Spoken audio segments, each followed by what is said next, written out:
Olá, olá, olá! Está começando mais uma edição do seu, do meu, do nosso podcast de terror Eu Ouço Gente Morta. Eu sou o Maxon Lima, como sempre estou aqui com o meu camarada Rômulo Matei. De luto, mas estou aqui. Perdemos o grande Ozzy Osbourne, que ainda conseguiu fazer sua última apresentação no show Back to Beginning lá em Birmingham, na Inglaterra. Então essa é a nossa pequena homenagem ao príncipe das trevas aí, Ozzy Osbourne, e que com certeza, né, não seria conivente com alguns tipos de comportamento que algumas pessoas que escutam heavy metal hoje têm, né? Esse comportamento segregacionista e homofóbico, enfim, né? Ele era o verdadeiro metal puro. John Michael Osbourne, nascido em 1948 aí, vai deixar um vazio, um buraco grande aí na cena e nos corações de quem cresceu escutando Black Sabbath e Ozzy Osbourne, né? Carreira solo aí. Eu amo, e tô de coração partido. Sim. A despedida dele foi algo que me remeteu muito à despedida do David Bowie. Poxa. No caso, ele deixou um disco, o Ozzy fez uma celebração, né? Todo o dinheiro arrecadado foi pra instituição de caridade. Foi uma grana, hein? Foi muito dinheiro. Maior arrecadação de todos os tempos da história.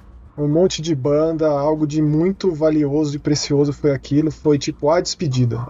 A maior despedida do maior de todos, assim. Então... Alguns que não puderam estar lá, tipo o Elton John, cara, mandaram vídeos, né? Que foi passado ali no show. O Ozzy, ele sempre deixou bem claro que o que mudou a vida dele foi os Beatles, né? Foi a primeira vez que ele escutou os Beatles, ele tava andando numa rua escutando um rádio de pilha e de repente tocou She Loves Me, né? Aí ele falou que aquilo mudou a vida dele pra sempre e consequentemente mudou a vida de muita gente, porque muita gente que curte rock and roll, que curte metal, começou escutando, né? Ali eu tenho memórias muito maravilhosas de escutando na minha família, assim, meu tio que também já partiu, todo o Natal ali, ele colocava os discos dele, os vinis, né? Os bolachões ali do Black Sabbath pra tocar. Ele escutava Ozzy comendo peru de Natal e, mano, memórias afetivas forever, cara. E ele faleceu dia 22/7, que também é o dia que faleceu minha querida prima Maíra também, no mesmo dia, que amava Ozzy. Oh, Romulo, meus sentimentos. Oh, que isso, não, assim, ela deixou uma bebezinha aí já, que é a representação dela aqui, né? Quão forte era a mãe dela. E vive através da neném, e o Ozzy vai viver pra sempre através de nós, quando a gente estiver na estrada escutando No More Tears, quando a gente estiver lembrando de alguém escutando See On The Other Side, quando estiver escutando Black Sabbath aí. É isso, cara, Ozzy. É infinito. Onde quer que você esteja aí, você fez o seu trampo muito bem feito, cara. E a gente tá mantendo o que a gente tinha prometido de voltar semanalmente. Aos poucos a gente vai retomando. A gente não sabe por quanto tempo, mas por enquanto tá rolando. Estamos aqui às sextas-feiras. Tem bastante assunto mesmo assim. A gente tá tirando o atraso, como a gente bem mencionou no programa passado. Tem um monte de coisa pra gente comentar. E fica a promessa de que também semana que vem voltaremos com Eu Ouço Gente Morta na sexta-feira. Afinal, semana que vem tem uma estreia de um filme de terror de possessão. A gente vai fazer questão de trazer próximo pra gente ter essa conversa mais calorosa. Esse programa tem um monte de coisa, mas um dos grandes filmes também é um filme que estreou faz pouco tempo. E a gente deixa pro final. A gente vai falar do novo Eu Sei O Que Vocês Fizeram no verão passado. Sim. Mas também a gente fala da franquia toda. Exato. Mas eu tenho uns jogos pra comentar. O primeiro deles é um jogo polonês chamado Cave Crave, de um estúdio chamado Take It Studio. É um jogo de realidade virtual. Faz tempo que eu não falo de jogo de realidade virtual de terror aqui. Eu tenho alguns pra comentar, então eu vou tentar trazer programa sim, programa não. Ou programa sim, um jogo de terror. Eu tenho pelo menos uns 5 de terror de realidade virtual. Esse Cave Crave é um jogo de exploração de cavernas. Ele tem um modo terror dentro dele. Você pode abrir mão por completo dessa experiência. Entendi. Mas ele é extremamente realista. Então, mesmo no modo convencional, digamos assim, ele pode trazer à tona sentimentos que estão ali inerentes ao horror. Isso aqui me lembrou, por exemplo, o Abismo do Medo, que é um dos filmes mais claustrofóbicos, um dos filmes mais difíceis que eu já assisti em termos sensoriais no cinema, que é o The Descent, de 2005, do Neil Marshall. Maravilhoso. Já assistiu, né, Romulo? Sim.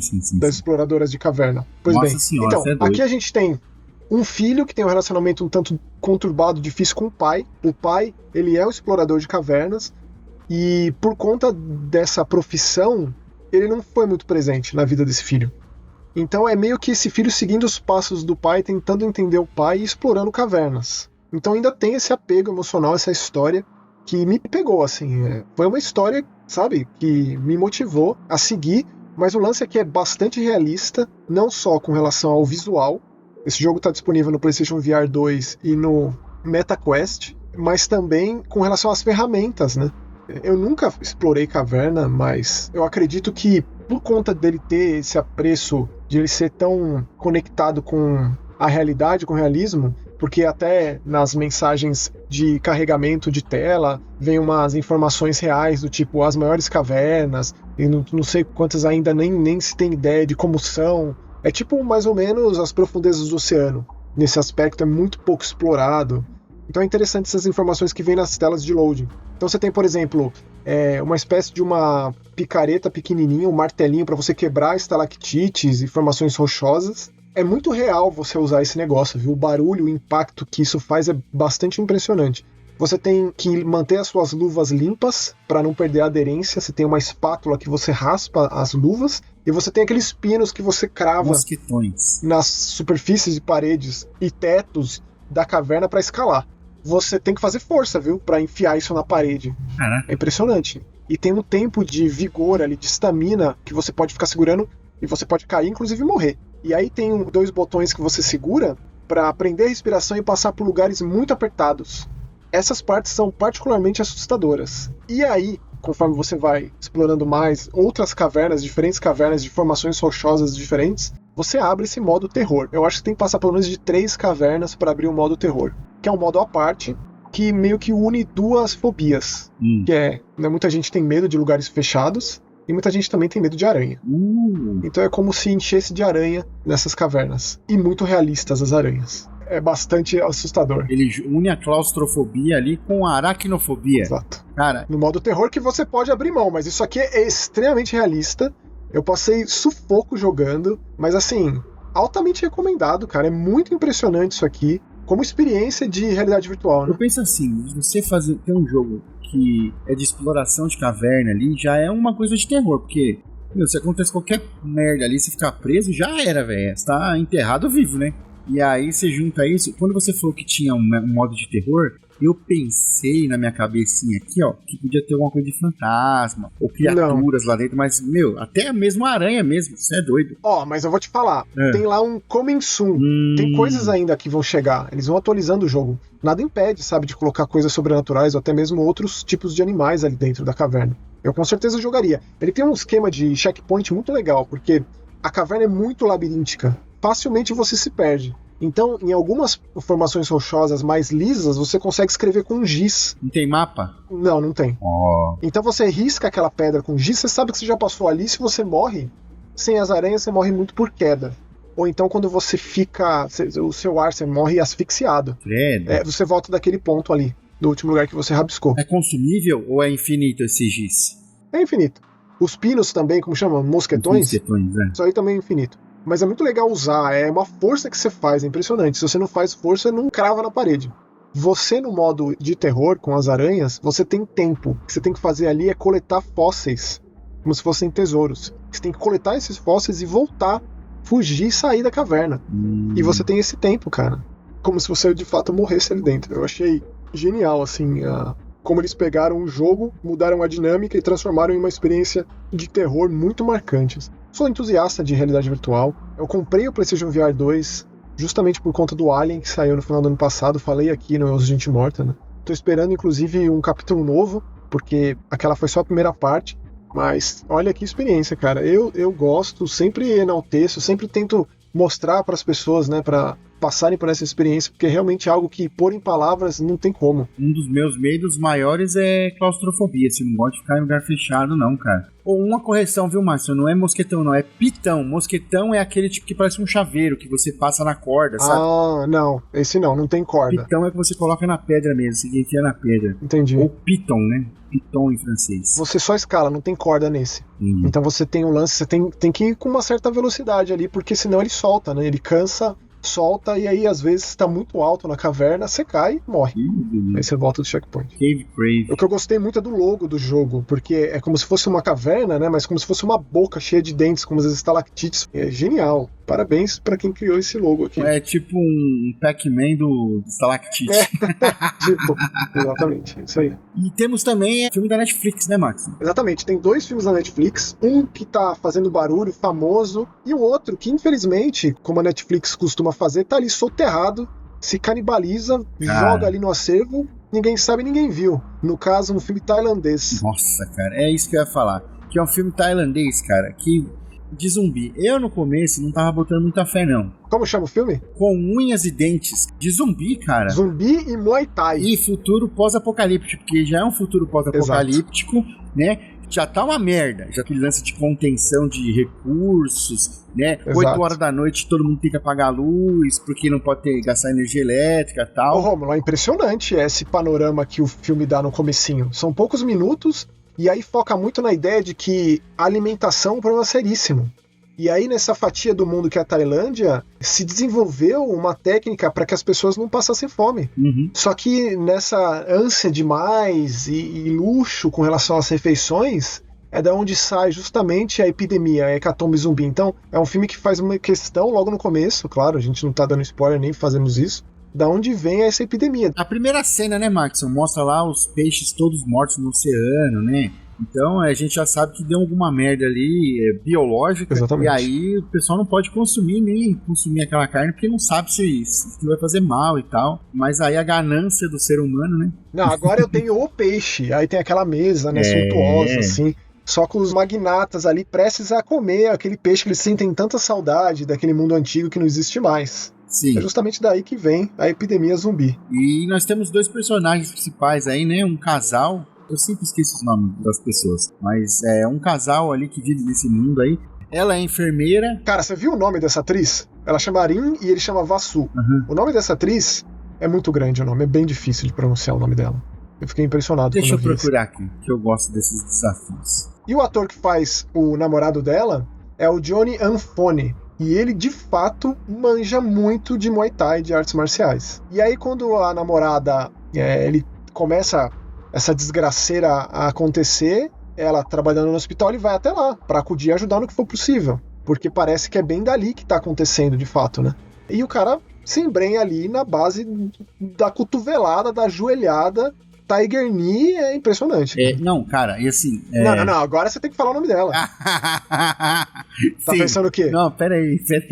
A gente tá acostumado a saber, aqui, zumbi é aquilo, você tem que acertar a cabeça, né? Mas a gente tá acostumado os caras acertar com a cabeça com tiro, facada, estacada. O maluco mete a canelada e a cotovelada, tio. Não, cara, assim, eu gostei demais das sequências de ação. Muito bom. Demais. Bom demais. Eu gostei mais ainda do menininho que tá ali no hospital, que é amigo da Arin, da namorada do Vasu, porque ele tem reações muito críveis com relação ao que tá acontecendo ali. Tipo, vendo aquela desgraça, já é uma criança acostumada a um cenário hostil, mas, né, vendo gente comendo umas às outras, comendo rosto, canibalizando ali com uma agressividade, porque é o tipo de zumbi extremamente agressivo, que se transforma rapidamente, bem esquema extermínio mesmo. Eu achei o menininho, porque assim, né, quando tem criança, normalmente é 8 ou 80. Nesse caso foi 80, na minha opinião. A criança, você tá falando? É. Ah, aquele molequinho, ele é tão fofinho, ele parece o filho de um amigo meu, do Alex, o Edgar. Igualzinho. Eu te mandei aí, lê um negócio. Tá bom, cara. É Nutanicha. Pera aí, é Nutanicha. O sobrenome é Dungwatanawanichi. Parabéns. Atriz tailandesa. É, muito bem, tailandesa. O outro, que é o namorado dela, o nome dele é Johnny. Johnny Anfone. Muito bom. Parece o nome daqueles atores italianos de espaguete, sabe? Garanhão italiano? É, Johnny Anfone. É muito isso. bom.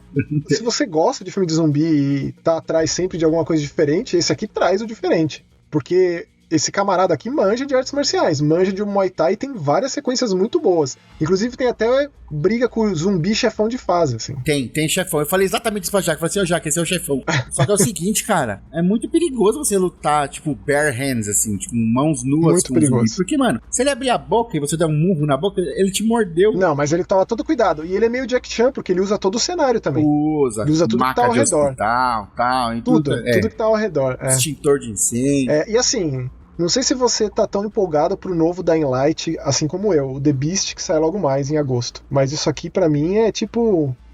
é um esquenta Dying Light novo, sabe? Não tem o parkour. É zumbi turbinado, hein, gente? Não é zumbi Resident Evil 1, não, viu? É zumbi turbo. Não, é extermínio. E na real, tem uma reviravolta ali no ato 3 ali, que nem falo nada, mas ele também faz questão de dar uma virada aí nessa questão do zumbi. Eu, particularmente, não gostei tanto, porque vai muito no efeito especial de computador, meio tosco. Eu tava muito feliz com os efeitos práticos, mas ainda assim é uma ideia. Então esse é um filme que tem umas ideias. Esse diretor aqui, o filme é escrito e dirigido pelo Kulp Naojareuk. Deixa eu ver o que ele tem aqui na filmografia dele. Ele tem umas minisséries, ele fez um outro filme chamado Hong Hun, um chamado The Up Rank. Então não é o primeiro filme que ele dirige. Eu não conhecia nenhum dos outros, mas espero que ele faça mais filmes de zumbis. O nome original é Ziam. Z-I-A-M, né? Ziam. Traduziram como com unhas e dentes, né? Vai saber, não sei. Tailandês. Não, mas tudo bem, eu gostei desse nome. Gostei muito. O destaque pro menininho ali, hein? O molequinho ali, gostei dele, moleque gente boa. A cena dele reencontrando a mãe. Ai, cara, eu gostei. chorando. Tem partes muito dramáticas, mas, pô, vale. Se você é fã de filme de zumbi, assista. Se você não é, não chega nem perto. Basicamente é isso. E você sabe que eu já tô meio de saco cheio com zumbi já faz muito tempo. Mas eu gostei desse. Não, cara. Gostei. Quanto mais, melhor. Amo zumbi, nunca tô de saco cheio, adoro. O meu morto-vivo favorito ainda sempre será o vampiro. Tenho mais um jogo pra comentar aqui. É um jogo que foi lançado no PC ano passado, mas recentemente chegou ao PlayStation e ao Xbox na versão Director's Cut. Ele é um jogo bem direto e reto na proposta. Se chama Amber Alert. Do que se trata? Você é um policial que recebe um chamado. Na verdade, a gente começa o jogo justamente com essa pessoa que faz esse chamado. A casa dessa pessoa foi invadida. Você está prestes a ser assassinado, mas antes disso você liga pra polícia. E aí aparece um assassino mascarado, bem no esquema Uma Noite de Crime, The Purge, sabe? Aquelas máscaras, bem naquele molde. Depois desse prólogo, que mostra bem o esquema de gameplay, bem esse esquema VHS que o jogo tem, cheio de filtros e tal. É um gráfico mais ou menos mais eficaz por conta dos filtros. E aí começa um gameplay muito direto, como eu disse, e se você morre, você recomeça. Então você tem que chegar até o final numa tacada só.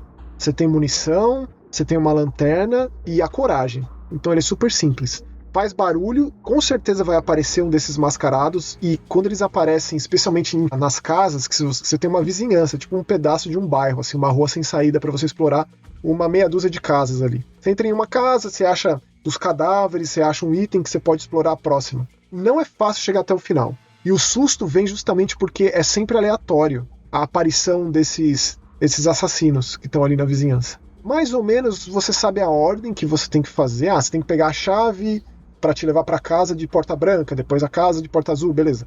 Mas onde está essa chave dentro da casa é aleatório, e como os assassinos aparecem também é aleatório. Então, é aquele tipo de jogo pra você tomar muito susto, pra você ficar na beirada do sofá. É esse tipo de experiência, nada além. Todo o resto é só eficaz, porque não se destaca em nenhum aspecto, mas por conta dessa proposta muito direta, intensa, pô. E outra, né? Esse jogo é baratinho, no Steam custa 17 pila. Barato. Eu acho que paga essa experiência. Não conheci esse estúdio, chama Meat Bread. Tô vendo aqui que eles lançaram a versão VR disso aqui em abril, Amber Alert Total VR em abril. Vou até ver se tem a versão de videogame, porque isso aqui em VR, rapaz. E pra fechar o Amber Alert, só algumas informações. Como eu disse, o desenvolvedor do jogo é a Meat Bread Games. Quem publica é Dolores Entertainment, e no dia 25 de julho, exatamente no dia que esse podcast está indo pro ar, vai ser lançada uma edição física desse jogo para o PlayStation 5, e quem vai publicar essa edição é a Tezuka Games. Eu acho que você ia gostar desse, viu, Romulo? Eu tô vendo as imagens aqui e gostei. Você sabe que Amber Alert, né, a Alerta Amber é um código lá da polícia dos Estados Unidos, né, para rápido de criança, né, de emergência, né, que é um acrônimo Amber, né. America's Missing Broadcast Emergency Response, a transmissão de resposta de emergência para desaparecidos da América. Também porque teve uma menina de 9 anos que foi sequestrada, chamada Amber Hagerman, em Arlington, no Texas, em 96. Aí eles já juntaram o nome da Amber, né, com esse acrônimo aí. E hoje em dia, quando existe esse tipo de desaparecimento de crianças, eles usam esse nome, Amber Alert. Enfim. Muito interessante. Eu não sabia disso, não. E eu vou te falar, cara, tem um certo humor ácido nesse jogo que às vezes me pegou, porque quando você entra nas casas e tem os cadáveres mortos, trucidados ali, o jogo faz questão de colocar uma censura quadriculado. E às vezes você tem que chegar perto do cadáver porque a chave aleatória tá ali bem próxima do cadáver. Então, sabe? E aí às vezes você pega essa chave, aparece alguém e já te enfia a faca por trás. Ah, mas quando você chega perto, não sai quadriculadinho, não. Ele mantém. Não tem código pra tirar o quadriculado? Não tem, então é uma coisa mais da imaginação, sabe? Eu achei interessante essa proposta. Mas o fato de ser aleatório, ter essa proposta entre aspas, roguelike do jogo, funciona muito bem. Porque ele é super intenso, cara. É um gameplay funcional. Gráfico funcional. O que pra mim sobressai é paisagem sonora. Os efeitos de som são assustadores, é bem realista mesmo. É com certeza o que tecnicamente mais se destaca pra mim. Pô, maneiro. Então é esse tipo de experiência de terror intensa. Pra mim isso aqui é muito mais intenso que qualquer filme da franquia Uma Noite de Crime, que eu acho uma franquia bem mequetrefe. O jovem ama. Muito subaproveitada. É tipo, a gente tá às vésperas de sair um novo, de ser anunciado um novo, né? Porque essa franquia é sucesso muito, danado, né? Pois é. Falando em franquia mequetrefe, né? Fica até o final que vai ter mais aí, logo mais. O Max, ele não consegue esconder o descontentamento. E da Tailândia, nós vamos pra Alemanha, né, Max? Mas continuamos na Netflix. É um filme aí também que tem a ver com claustrofobia, voltando. Ó, tá tudo se unindo aí, conectando. Você acha que a pauta é à toa? Não, senhor, pô. É muito bem pensado, rapaz, isso aqui. É tudo costurado. No esquema Cenobita, que inclusive hoje, no dia que a gente tá gravando esse podcast, foi anunciado um jogo novo de Hellraiser, né? Clive Barker's Hellraiser Revival. Jogo de terror, de sobrevivência, primeira pessoa e single player no universo de Hellraiser. Da mesma galera que fez o jogo de Evil Dead The Game. Parece promissor. Fiquei emocionado. Doug Bradley voltando da voz pro Pinhead. Quase 20 anos que ele fez o Pinhead a última vez, né? Os últimos 3 Hellraiser não é o Pinhead. Se bem que ele fez o Pinhead, ele fez a voz do Pinhead no Dead by Daylight. Que inclusive foi por isso que tiraram o Cenobita recentemente do Dead by Daylight. Ele não tá mais disponível pra compra. Creio eu que seja por conta desse jogo aqui, da Saber. Quem tem. Ele tá lá, tipo, se você não comprou, eu acho que vai voltar. Eles já tiraram o Letterface uma vez, voltou, tiraram todo o conteúdo de Stranger Things, depois voltou. Eu acho que daqui a um tempinho volta também o Cenobita, que é um assassino popular no Dead by Daylight. E temos aí um filme alemão, Brick. Não tem tradução, né, cara? É Brick mesmo, né? Eu odeio essas coisas de universalizar o nome que a Netflix tem, né? Que em todos os lugares do mundo é Brick. E eu vi que esse filme ele foi sucesso absoluto em muitos países. A Netflix tem dessas, né? Algumas produções vêm com o mesmo nome no mundo inteiro. Sim. Que acompanha ali um casal, né? Que mora num prédio que tá em reforma. Exatamente. Na Alemanha. Assim, aqueles prédios que tem aqueles tapumes, aqueles panos na frente que tá reformando. Você não sabe se tem gente, se não tem. Tá tudo caminhando para, assim, né? Alguma coisa vai acontecer de tão camuflado, entre aspas, que esse prédio tá no meio da cidade. A Olivia quem faz é a Ruby Olfi e o Tim quem faz é o Matthias Schweighofer.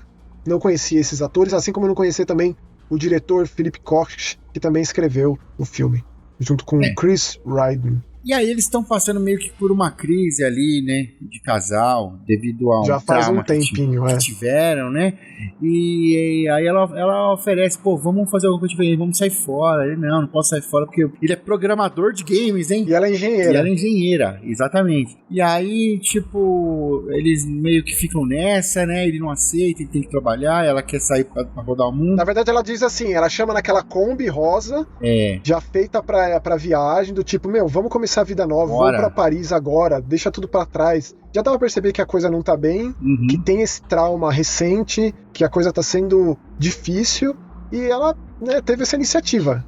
Esse começo do filme mostra muito essa relação entre os dois. Desenvolve bem isso, na minha opinião. São poucos minutos, né, Marco? Nem pouquinho, sim. A gente consegue já entender qual é que tá rolando aí. Quem já teve relacionamento na vida aí já consegue entender qual é e que aquilo ali pode dar merda a qualquer momento.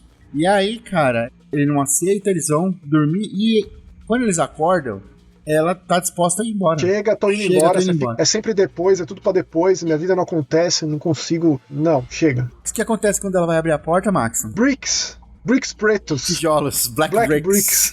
De uma forma um tanto quanto aleatória, não é exatamente uma parede, assim, sabe? É uma coisa um tanto quanto tecnológica aquilo. Um tanto quanto até ficção científica, assim, né? Não pode falar o que é, né? A gente sabe o que é aquilo, que a gente vai descobrir no final, mas assim, não é só a porta. O prédio inteiro tá cercado, né?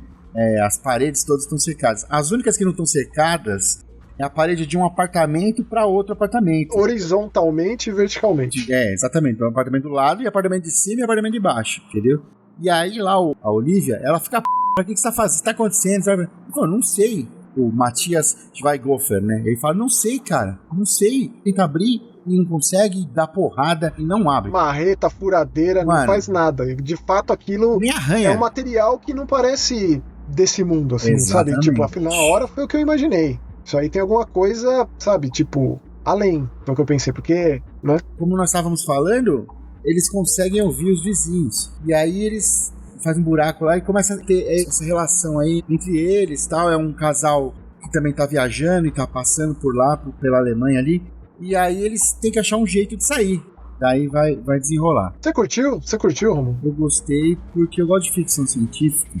Eu gosto muito desse lance aí de... É que não pode falar, que senão... Não, mas assim, ele traz questões que, por exemplo, o cinema sci-fi abordou com, tipo, o recente O Poço, que são pessoas que não se conhecem, que são obrigadas a interagir e a cooperar em uma situação excepcionalmente emergencial. Não tem como não pensar no Cubo, que é um marco para esse tipo de filme, para esse tipo de proposta. Ou não tem como não pensar em um mais recente chamado Circle, menos famoso, mas excelente, ou até o próprio Round Six, que esse filme inclusive cita. Será que a gente tá no Big Brother? Será que a gente tá no Round Six? Né? Que inclusive o meu paralelismo com o Round Six e esse filme vai um pouco na toada também da própria crítica, do sucesso e da crítica. Esse filme fez muito sucesso, muita gente assistiu, purou a bolha, digamos assim, de gente interessada em uma proposta de cinema um tanto quanto não convencional, que é esse filme. Uhum. Então esse sucesso absurdo traz umas críticas muito ferrenhas, umas críticas fervorosas. Tipo, eu vi gente avacalhando esse filme. Pô, eu acho que não é pra tanto. Eu fiquei surpreso com o sucesso absurdo e fiquei surpreso também com as críticas muito negativas. E digo isso também pra segunda e terceira temporada de Round Six. Eu achei a terceira temporada de Round Six e segunda do tipo, já que continuaram, então beleza, fizeram um negócio decente. Não vi a terceira. As atuações continuaram a alto nível, assim como a produção a alto nível, assim como é grande parte de tudo que é produzido em termos de cinema e série na Coreia do Sul. Mas eu vi gente, assim, avacalhando a terceira temporada do Round Six, Romulo, assim, do tipo, eu fico lendo essas críticas pensando, mano, sério, vocês merecem essas séries da Marvel, essas séries da Disney, vamos ver isso aí, sabe? Tipo, que tristeza. É meio que o que eu pensei enquanto assisti esse filme, porque ele vai pra um desfecho bem convencional. Eu preferiria algo extremo, como a gente viu no Cubo, mas eu também tentei desvencilhar comparações, não tem nem por que fazer isso. Então, pensando nesse filme só por esse filme, eu achei que ele apresenta bons personagens que têm reações críveis por esse lance excepcional que está acontecendo. E ele até que desenvolve mais personagens do que eu esperava. Nesse sentido, me surpreendeu. Eu pensei que fossem só os dois que estão no começo, então quando a coisa vai se desdobrando, né, tem o vizinho do lado, não sei o que, não sei o que lá. Eu acho que ele foi me chamando justamente por isso. Eu, de fato, não esperava esses desdobramentos, não. Então não é um tipo de filme que, tipo, nossa, como me marcou, inesquecível, etc e tal. Mas eu acho que é um filme bem razoável, de verdade. Legal, um filme legal, cara. Assisti com a minha mãe. E o que sua mãe achou? Ela não entendeu muito, aí eu tive que explicar sobre nanotecnologia pra ela. Mas ela gostou. Ela embarcou nos personagens, ela prestou atenção. Embarcou. Não, aí ela vai que vai. Ela compra tudo, velho. É da hora assistir filme com ela, porque a mesma empolgação que ela vai ver o Bricks, ela vai ver o outro filme, enfim, o dela é assistir filme. Maravilha, eu não sabia desse lado da sua mãe, não. Que demais. Ela não gosta muito de filme de terror, porque ela tem medo. Uhum. Então, as coisas pesadas, assim, tipo, não tem condição dela assistir. Um cinema extremo francês aí, zero condições dela assistir. Para, você vai mostrar isso pra sua mãe, você tá maluco. Inclusive, você falou isso, eu lembrei o dia que eu tava lá na casa da minha mãe assistindo Terrifier 1, revendo, porque tava pra sair o 2 no cinema. Falei, pô, deixa eu rever, né? E aí a minha mãe, eu tava ali passando o final de semana na casa dela, a minha mãe pegou, deixa eu sentar aqui com você. Ai, mãe. Ai, como eu te amo. Pede desculpa pra sua mãe, mano. Mas ela ficou até o final, ficou horrorizada. Mas ficou. Caraca, não acredito. Romulo, eu tenho mais um jogo que eu preciso comentar. Também é o caso, ele saiu no final do ano passado, em dezembro do ano passado, no PC, e recentemente chegou às outras plataformas. Um jogo de um estúdio chamado Ratcliffe Games, que na real é a idealização de uma pessoa, chamado Daniel Ferrer, é o trabalho muito autoral desse camarada aqui, Daniel Ferrer, que eu te digo que depois de ter jogado Among Us, eu me tornei fã desse cara. Tá com texto em português brasileiro, boa tradução e tal. Ele é um jogo que ele conversa com tantos desses jogos de terror recentes, que tem a estética retrô, que trazem de volta aquele terror dos anos 1990 em videogame. Só que ele vai muito fundo na metalinguagem, de ter jogo dentro de jogo. Então a gente tem ali um jovem, tá sozinho em casa, né, no período natalino, no seu Windows XP, auge do MSN 2001, ele tá ali conversando com um amigo. Na real, ele começa jogando um jogo tipo um Doom, tipo um Quake, um FPS. Então tem esse jogo, daí esse camarada no MSN manda pra ele: ó, tem esse jogo aqui que as pessoas estão comentando no fórum, um jogo de terror que tá assustando todo mundo, entra aqui, baixa o jogo e vamos jogar esse jogo. Manda um link pro cara, um link? Manda um link, você entra naqueles fóruns antigos, então a simulação é muito bem feita. Se você consumiu internet, surfou na web no começo dos anos 2000... 2001, né? Isso, esse jogo vai pegar na veia, porque realmente é uma simulação bem feita. Então, a qualquer momento você consegue apertar um botão, levantar do computador e explorar a tua casa. E essa casa tem gráficos, assim, um tanto quanto mais modernos, digamos, né? Aí quando você vai para esse jogo dentro do computador que seu amigo te mandou o link, é um visual mais condizente lá com esse período, 2001, 2000 e tal. Que aí, no caso, são dois policiais que recebem um chamado que a vizinhança ali ouviu gritos em uma mansão. E eles vão investigar o que diabos está acontecendo nessa mansão. É uma coisa meio Resident Evil, meio Arquivo X, mas funciona na perspectiva de primeira pessoa. Eu até sei porque você falou que é meio Resident Evil.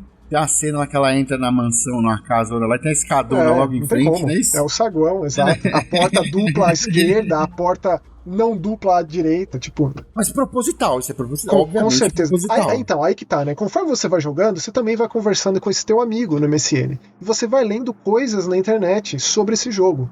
Histórias muito macabras envolvendo o criador desse jogo.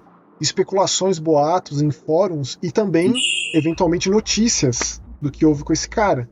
E a coisa vai ficando extremamente mórbida.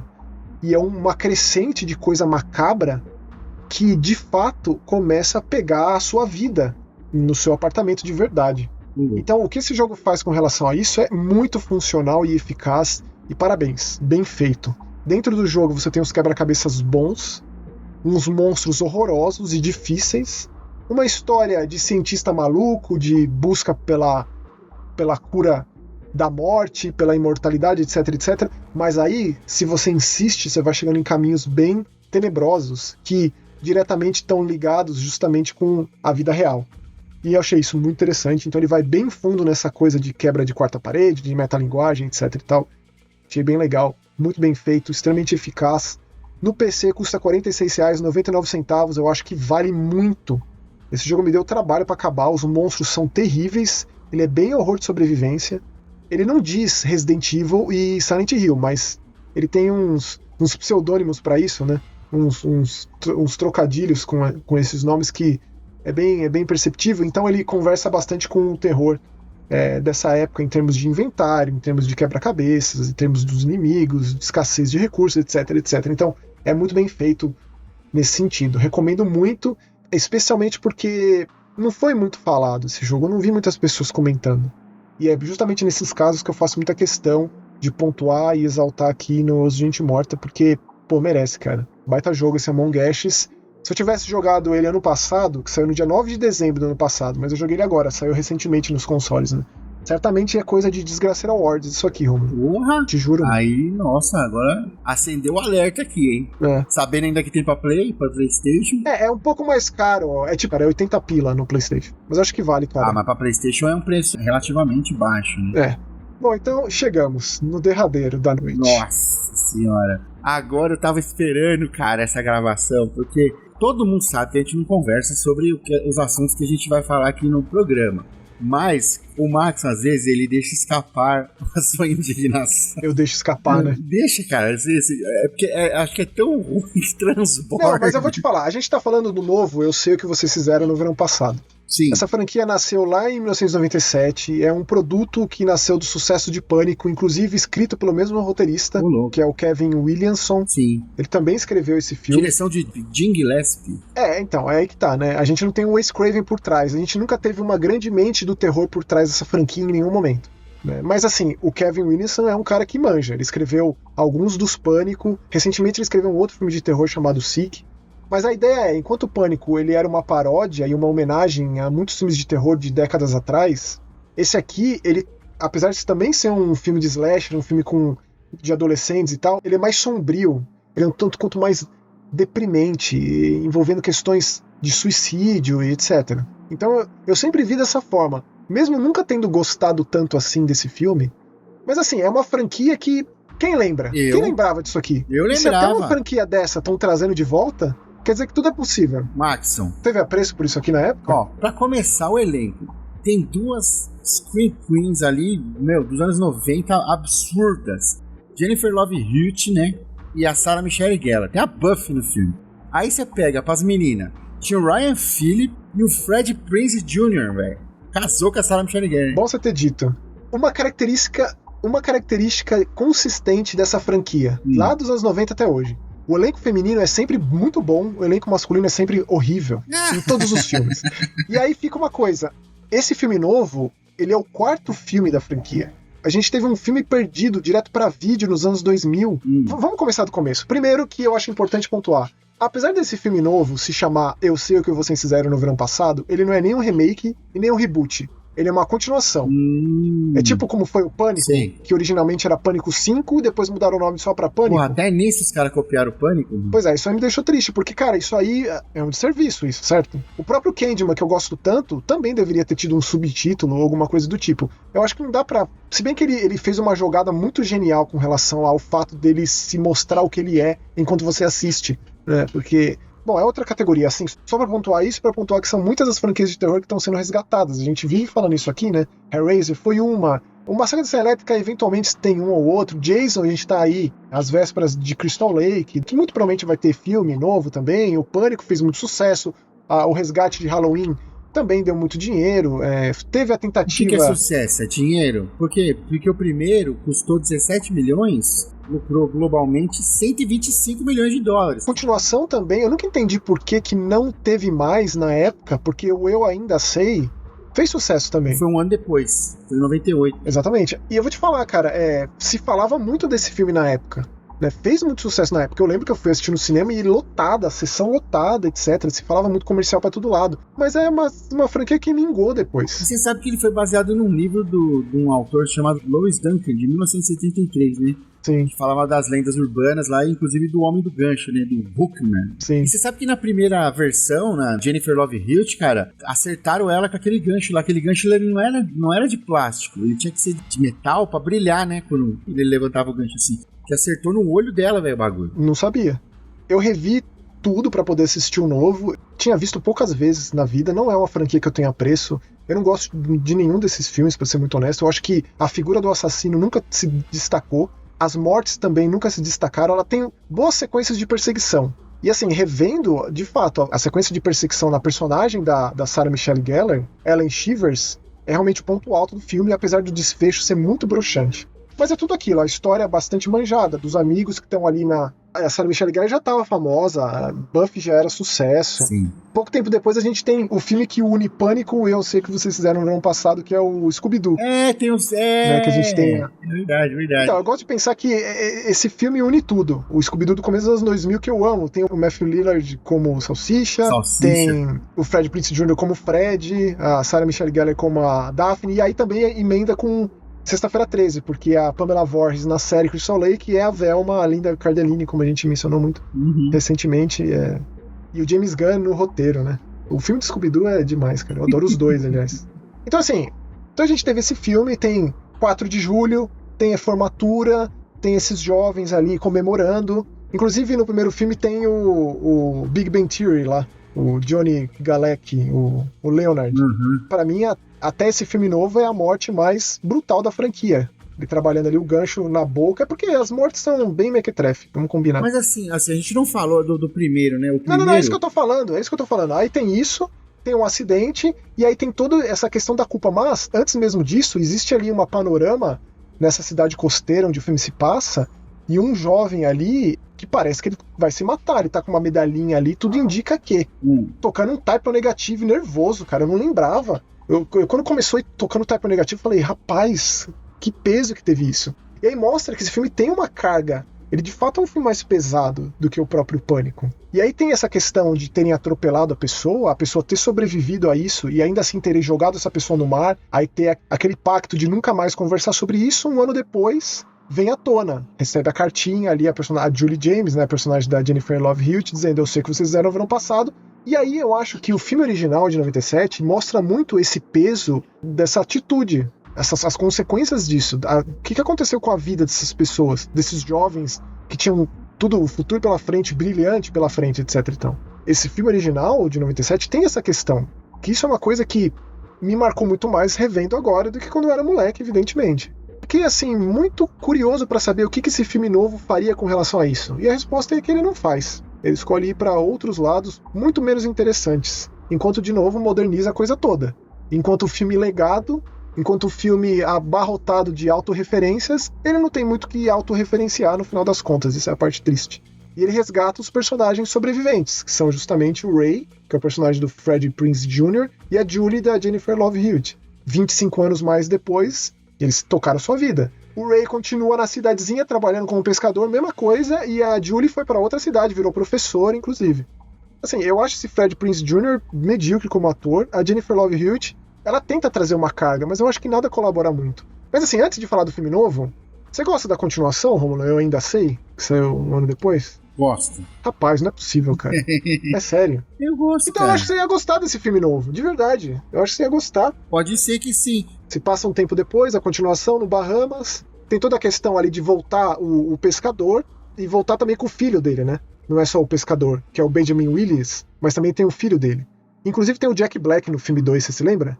Com seus dreads, seu baseadinho. Tem umas 3, 4 cenas, cara. É meio deprê, assim. Ver o Big Ben Theory, ver o Jack Black ali Mas é um filme bem ruim, né? Ele tenta trazer, inclusive, a questão do voodoo. Ele só tenta muitas coisas, né? E aí tem esse outro, que é mais famoso do Eu Ainda Sei, capital do Brasil, Rio de Janeiro. Aí ganha a promoção lá na rádio e vai pro Bahamas. Depois que descobre que era tudo forjado por esse pescador que só perdeu a mão no final do primeiro filme, numa cena muito premonição da vida ali no barco.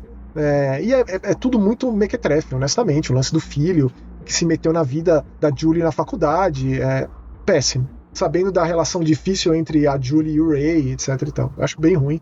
Tanto que a franquia morreu, apesar de ter dado bastante dinheiro. E aí tem esse filme perdido no meio do caminho, Romulo, que eu falo pras pessoas e ninguém acredita. O Eu Sempre Vou Saber o que vocês fizeram no verão passado. Você sabia desse filme? Sim, mas ele foi bem depois que ele lançou, né? E foi só pra TV? Direto pro vídeo, 2006. Você assistiu esse filme? Assisti todos, cara. O que você tem a falar sobre esse filme? Nem lembro de tão ruim que é. Exatamente, nem lembro, né? Porque o pescador volta morto-vivo. É tipo um zumbi, um fantasma do pescador. Não é verdade. Não dá, Esse é triste, mas gira em torno justamente disso. Um acidente, que no caso é parque de diversões, aí aparece um cara ali vestido de pescador, eles simulam que tá rolando uma coisa ali, aí aparece um cara de moto. Na verdade, não sei se ele tá de moto ou de bicicleta. Cara, mas assim, é terrível. Filho do policial, e na real ele acaba morrendo de fato. O plano sai pela culatra, e aí eles escondem essa identidade de que eles estavam forjando ali o assassino, e vivem com essa culpa em cima deles. E aí, um ano depois, sempre no feriado, um ano depois do feriado de 4 de julho, eu sei que vocês fizeram no verão passado, eu continuo sabendo, eu sempre saberei. Não sei, cara, esse filme é de doer. E ainda assim, cara, depois teve uma série original do Prime Video, de Eu Sei o que vocês fizeram no ano passado, de 8 episódios, Amazon Original. Você assistiu esse negócio? Não, aí já é demais pra ter a cabeça já. Eu assisti, cara. Assisti os 8 episódios. Das coisas mais difíceis chegar até o final desses 8 episódios. Vai pro Havaí, e ainda assim no Havaí ele consegue o grupo de adolescentes, de jovens mais odiosos e detestáveis que eu já vi numa série. E gira em torno justamente disso. Feriado, Só que aí o que acontece? Além de tudo isso. O quê? São 2 gêmeas protagonistas. Uma das gêmeas atropela a irmã nesse início.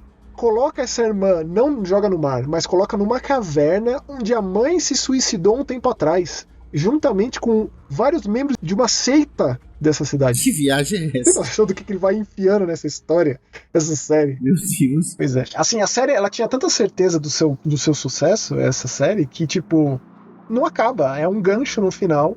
E já foi cancelada a série. É uma série de 2021, não tem qualquer conexão com os filmes, é outra coisa. Eu Sempre Saberei tem conexão. A conexão é tão mequetrefe, cara, que é tipo Sexta-feira 13/9, tá escrito Jason Voorhees errado na caixa de correios da mansão da família Voorhees. É tipo, tem os recortes de jornal e aí o cara fala, porque ela matou o pescador lá no Caribe. Quando na real eles estavam em Bahamas, né? É triste, cara. O filme original tem seus momentos, é um filme marcante. Você revê o filme, você vê que tem coisas relevantes ali. Não tem nenhum mestre do terror por trás em nenhum momento nessa franquia. E o próprio Kevin Williamson nunca mais voltou a se meter com isso aqui de forma nenhuma. E ainda assim, cara, com todos esses fracassos, inclusive dessa série, se resolveu por conta do sucesso de todos esses resgates, que começou, além do terror, né? Começou no Star Wars. O Star Wars, que foi aquele resgate. Star Wars foi muito sucesso, né? E isso aí abriu as portas para um monte de coisa ressurgir. Inclusive Pânico, inclusive Halloween, inclusive Exorcista, inclusive Premonição, etc, etc. E aí, até uma franquia esquecida, falida, que já tentaram outras vezes, trouxeram de volta.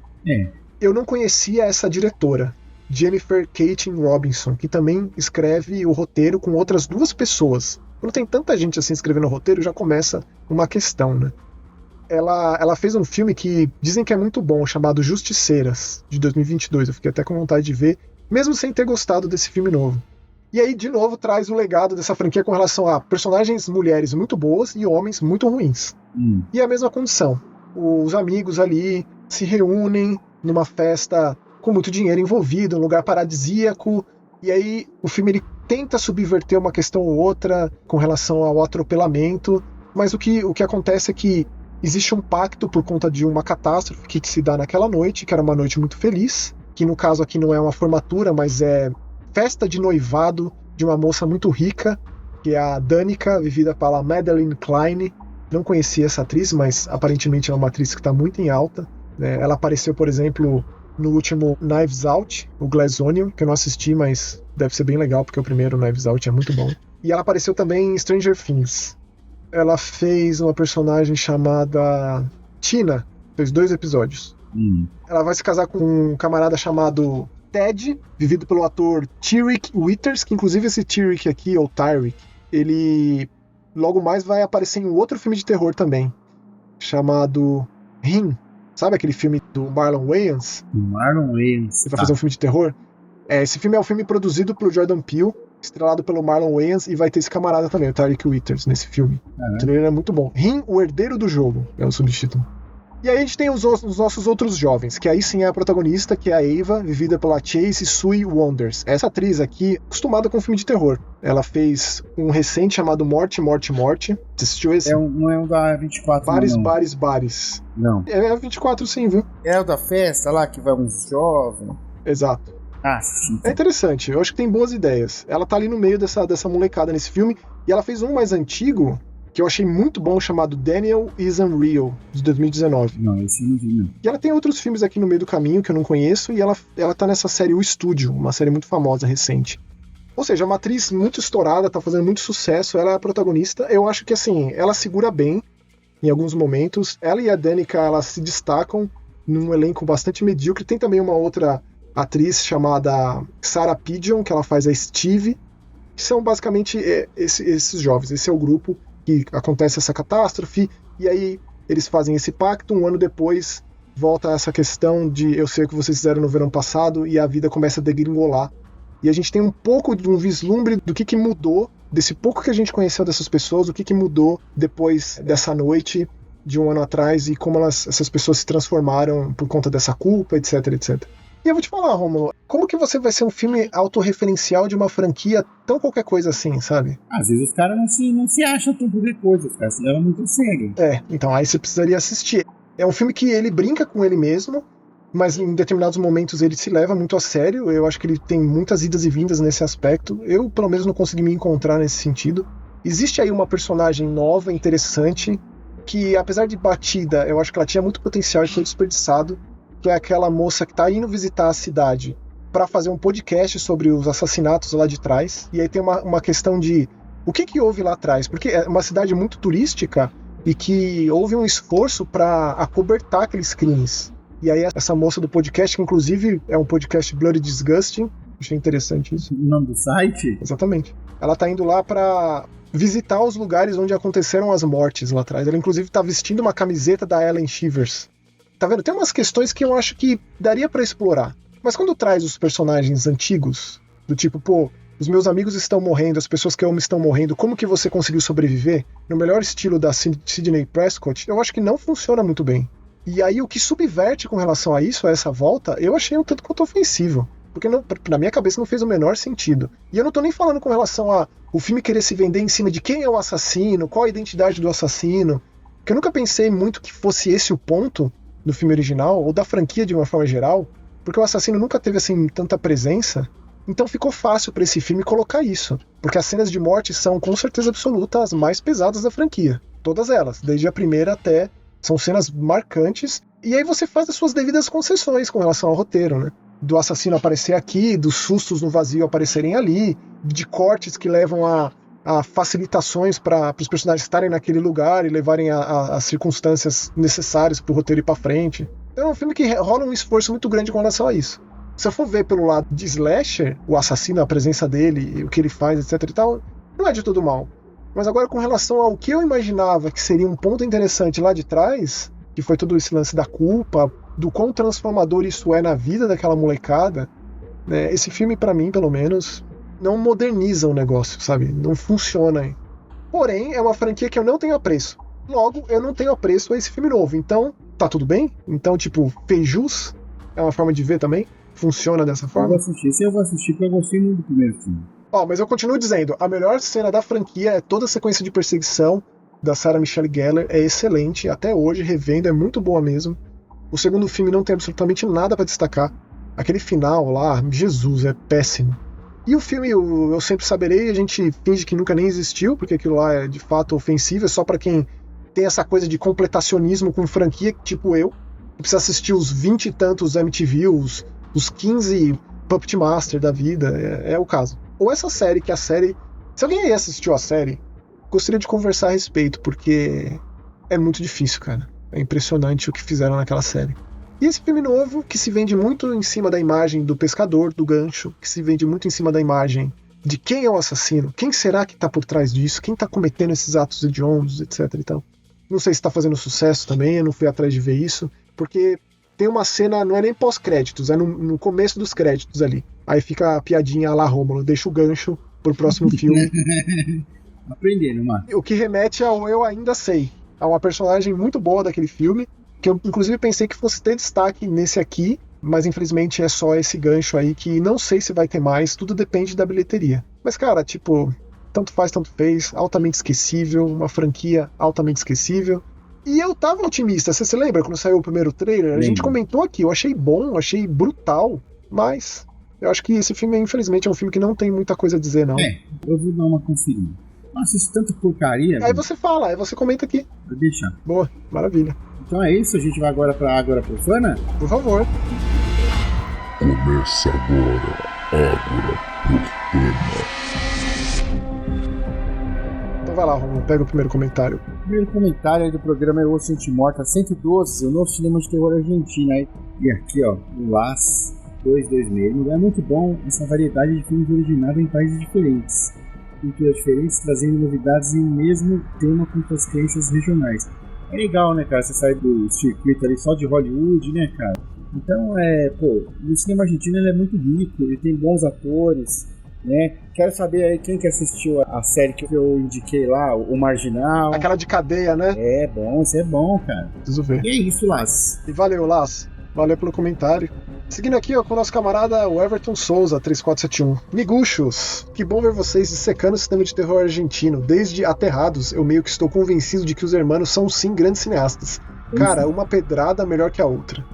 Espero que vocês continuem com os episódios semanais. Talvez vocês nem façam tanta ideia da importância desse trampo de vocês, mas eu sinto que poderia ficar aqui resenhando sobre qualquer coisa, filmes, games, livros, tudo que envolve o horror. Nunca desistam, mesmo que vocês recebam apenas um like. Continuem com os incríveis episódios, com a dinâmica, com tudo isso que faz o Gente Morta algo especial. Torço muito por vocês assim. Certeza que esse trampo não é fácil, mas nos faz tão bem. Até a próxima. Olha só esse comentário, Romulo. Coisa mais maravilhosa. Se estiver aqui, meu querido, não vai embora, não. Ô, Everton, você é especial, cara. Obrigado. Obrigado mesmo. Fiquei emocionado. Temos aqui o Vitor Pessoa, o 7V. Que tal uma onça gente do filme A Centopeia Humana de 2009? Meu Deus. Onça gente, muito bom. Olha o corretor aí trazendo as pérolas da noite. O que é onça gente? Eu acho que ele quis dizer eu ouço gente morta, né? Ah, tá.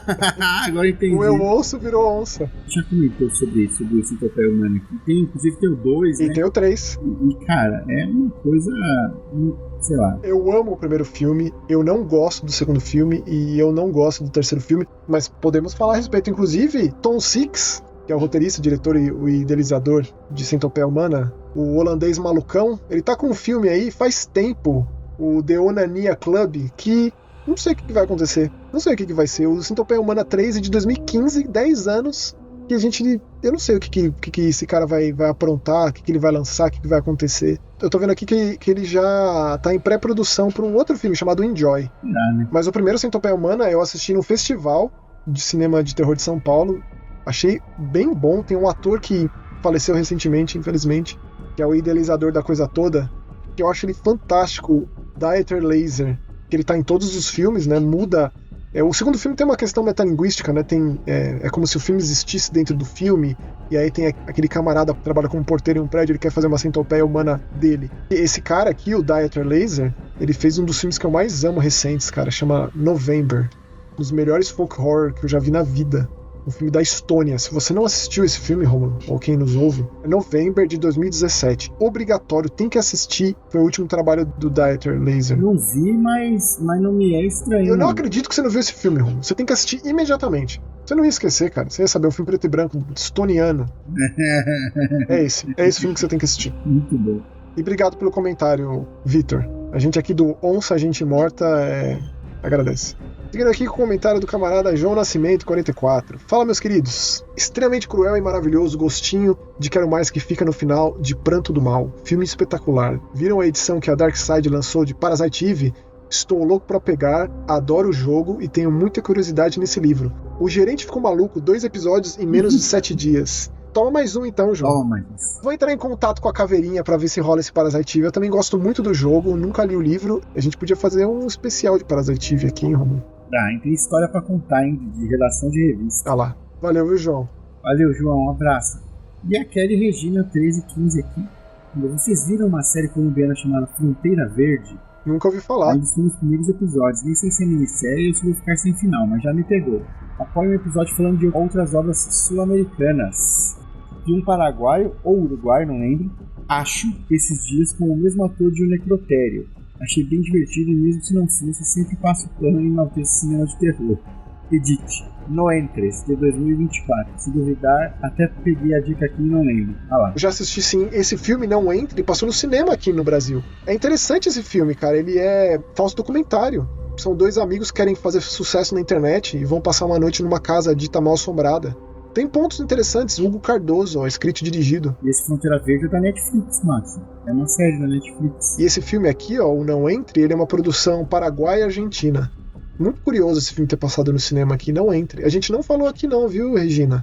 Mas a gente deveria ter falado. E eu não assisti essa Fronteira Verde, fiquei com vontade também. E muito obrigado, Kelly Regina, pelo comentário. Seja bem-vinda, espero que você volte mais vezes, converse mais com a gente aqui a respeito de terror. E é isso, né, Romulo? A gente vai ficando por aqui com mais um episódio semanal do Eu Gente Morta. Será que a gente volta semana que vem? Eu não sei o que você fez no ano passado, mas eu sei que a gente vai voltar semana que vem. Beijo, tchau. Beijo.